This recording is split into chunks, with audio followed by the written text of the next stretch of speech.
Good morning বন্ধুরা, কেমন আছো সবাই? আর আমি কিন্তু এই 3 দিন পরে ভিডিও দিচ্ছি। তার কারণ আছে, আমার একটু শরীর খারাপ হয়ে গিয়েছিল। আর শ্বশুরমশাই কাজের পরে কিন্তু শরীর খারাপটা হয়েছে, যেহেতু একটা কাজের ধগল ছিল বাড়িতে, অনেক প্রচুর লোকজন ছিল। সেই কারণে আমি আবার ডাক্তারও দেখিয়ে নিয়েছি, নিয়ে আমি এখন সুস্থ আছি। তো সেই কারণে তোমাদের সঙ্গে একটু ভিডিও শেয়ার করছি। তো দেখো, আমি বিছনা টিনাগুলো সুন্দর করে গুছিয়ে নিয়েছি, নিয়ে আমি ঘরটাকে ঝাড়ু দিয়ে নিচ্ছি। আর এই দিকে আমি ভিডিওই করছিলাম, তো আমার মনে ছিল না।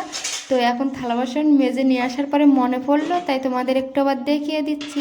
তো দেখো বন্ধুরা, এইগুলো আমি সুন্দর করে উপর করে, এইদিকে আর একটা কাণ্ড হয়েছে। দেখো, আমি এইদিকে ভাত বসিয়েছি, এদিকে আমার আলু ভাতে দেওয়ার কথাই মনে ছিল না।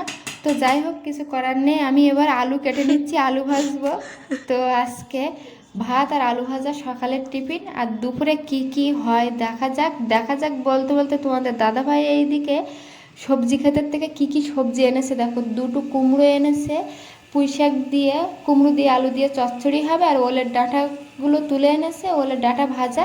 আর তোমাদের দাদাভাই কালকে বাজারে গিয়েছিল, তো সেখান থেকে দেখো, এটা হচ্ছে কেওড়া, কেওড়াটা এনেছে, এটা টক করব। আর 3 রকম কিন্তু দুপুরের মেনু হয়ে। আর আজকে কিন্তু নিরামিষই, তার কারণ হচ্ছে আমরা গিয়েছিলাম মাছ আনতে, কিন্তু মাছ পাওয়া যায়নি। আর এত দুপুর হয়ে গেছিল, তোমাদের দাদাভাই ব্যস্ত ছিল, ওই কারণে আর মাছটা আনতে যেতে পারেনি। তো আমাদের এইখানে যে মানে ধারের কাছে যেখান থেকে মাছ পাওয়া যায়, সেখানে কিন্তু মাছটা আসেইনি। আমরা যে চিংড়ি মাছটা নেওয়ার কথা ভাবছিলাম সেটা। তো যাই হোক, এখন একটু তোমাদের সবজি ক্ষেতটা দেখিয়ে দেই। বর্ষাকালে সবজি ক্ষেতের অবস্থা কি হয়! এত বাগান হয়ে গেছে চতুর্দিকে, যেতেও ভয় লাগে।